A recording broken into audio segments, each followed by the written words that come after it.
வணக்கம். காணொளிகள் 9-10, அதாவது சைட் சீயிங் காணொளிகள் 9-10 சார்பான விளக்க உரை.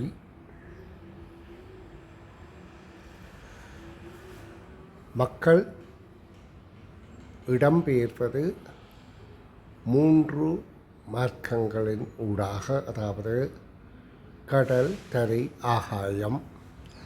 கடலில் கப்பல் பள்ளங்கள் மூலமும், தரையில் சிற்றூர்தி, பேருந்து, தொடருந்து மூலமும், ஆகாயத்தில் விமானம், உலங்கு வானூர்தி மூலமும் இடம்பெயர்வார்கள், அதாவது பயணம் செய்வார்கள்.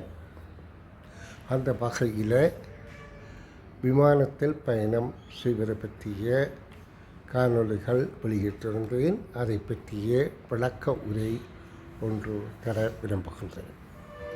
இது முற்றிலும் கல்விக்கான சேவை என்பதை கருத்தில் கொள்ளுங்கோ.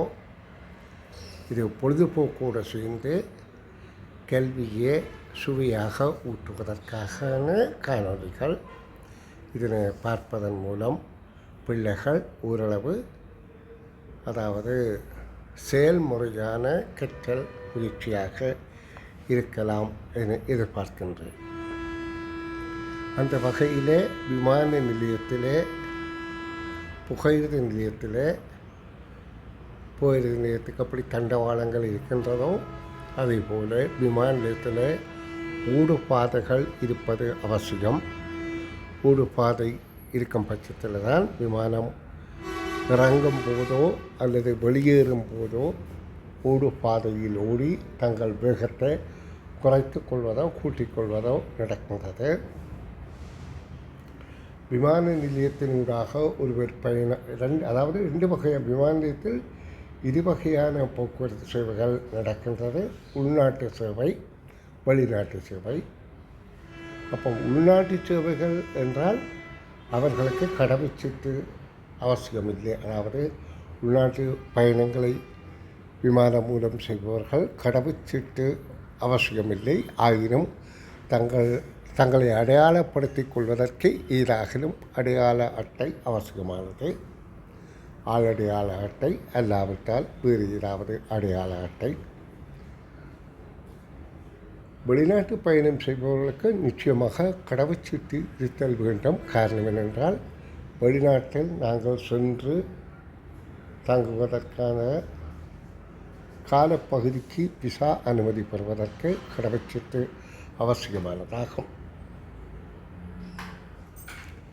இப்போ ஒரு விமான நிலையத்தில் இருக்கின்ற பாகங்களை பார்த்தால், முன்னுக்கு ஒரு பெரிய வராந்தா மாதிரி இருக்கும் பெரிய பகுதிகள். அங்கே கவுண்டர்கள் இருக்கும். அந்த கவுண்டரில் பல வகையான சேவைகளை பெறக்கூடியதாக இருக்கும். அதில் உதவிகள் பெறக்கூடியதாக, அதாவது விமான டிக்கெட் பார்த்து சீர் செய்து எந்த இடத்துல எங்கே போய் விமானத்தில் ஏற வேண்டும் என்ற தகவலை தருவது. மற்றது உதவி செய்வதற்கு, வீல் சேரில் போவதாக இருந்தால் வீல் சேர் வருவதற்கு. மற்ற ஒரு தபாலகம் கூடி இருக்கின்றது, போலீஸ் நிலையம் இருக்கின்றது சிறிதாக. அடுத்ததாக உள்நுழையும் வாயில் இருக்கும். உள்நுழையும் வாயிலூடாக நுழைந்து செல்கின்ற போது அங்கே முதலாவதாக செக்யூரிட்டி செக் பண்ணப்படுவார்கள். அதாவது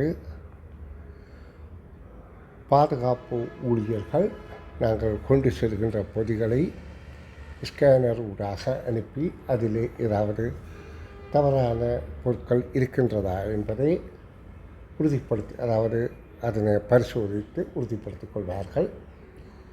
அதுக்கு அடுத்ததாக நாங்கள் விமான பயணத்தை மேற்கொள்ளுவதற்கு எங்களுடைய பொருட்கள் அந்த நாட்டு சுங்க திணைக்களத்தினால் பரிசோதிக்கப்படும். அதுவும் ஸ்கேனர் ஊடாகத்தான். அடுத்து நாங்கள் டிக்கெட் பெற்ற நிறுவனத்துக்குரிய ஏர்லைன்ஸில் சென்று விமானத்தில் ஏறுவதற்கான போர்டிங் பாஸ் பெறுதல் வேண்டும்.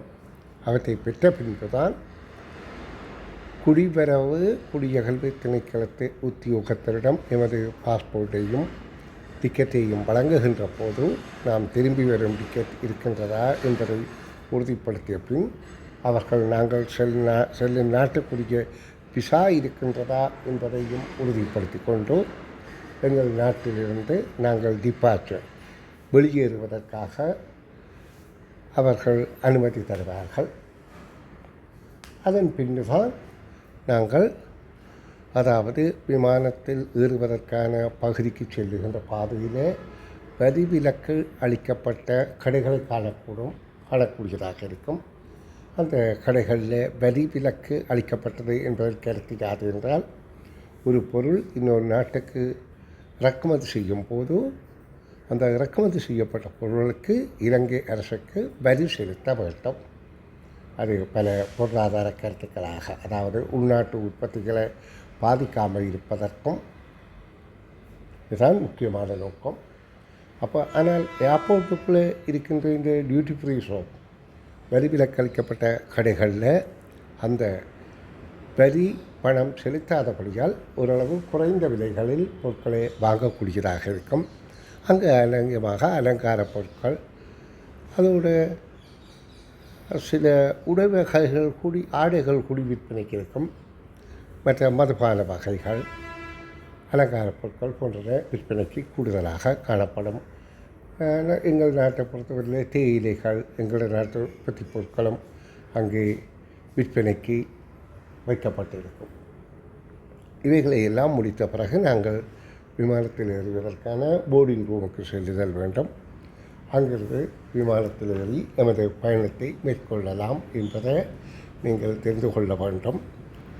சில நாடுகளுக்கு செல்வதற்கு என்ட்ரி விசா, அதாவது அந்த விசா பெறாமல் நாங்கள் அங்கே சென்ற பிறகு அவர்கள் எங்களுக்கு அங்கு குறிக்கப்பட்ட காலத்துக்கு தங்குவதற்கான விசா அனுமதி தருவார்கள். பல நாடுகளுக்கு விசா பெற்றுத்தான் நாங்கள் பயணத்தை மேற்கொள்ள வேண்டும் என்ற தகவல்களை புரிந்து கொள்ளுங்கள். இங்கே நான் இந்த காணொலிகளில் மொத்தம் சிறு காணொலிகள் 4 தந்திருக்கின்றேன். ஒன்றிலே விமானத்திலிருந்து இறங்குகின்ற போது திரையில் உள்ள கோலக்காட்சிகள் அழகாக தெரிவதையும், சிறிதாக தெரிந்து பெரிதாக தெரிந்து அந்த ஓடு பாதையில் விமானம் இவ்வளவு விரைவாக வேகமாக பறந்து வந்தது இறங்கி தரையில் வேகமாக செல்கின்ற காட்சியையும் காட்டக்கூடியதாக இருந்தது. அடுத்ததாக விமான நிலையத்தில் இருக்கிற வரி விலக்கு அளிக்கப்பட்ட கடைகளின் தொகுதிகளை காட்டினேன். அடுத்து விமானம் எப்படி ஓடு பாதையில் வந்து இறங்குகின்றது என்பதை காட்டினேன். அடுத்தது விமான நிலையத்தை சுத்தம் செய்கின்ற ரோபோ என்கின்ற இயந்திரம் செயற்படும் முறைகளையும் காட்டியிருந்தேன். இதேபோல் இன்னும் பல வெளிநாடுகள் சம்பந்தமான, உள்நாடுகள் சம்பந்தமான காணொளிகள் நான் அறிவுபூர்வமாக வழங்கி கொண்டிருப்பேன் என்பதை உறுதிப்படுத்தி இக்காணொலியை நிறைவு செய்கின்றேன். நன்றி.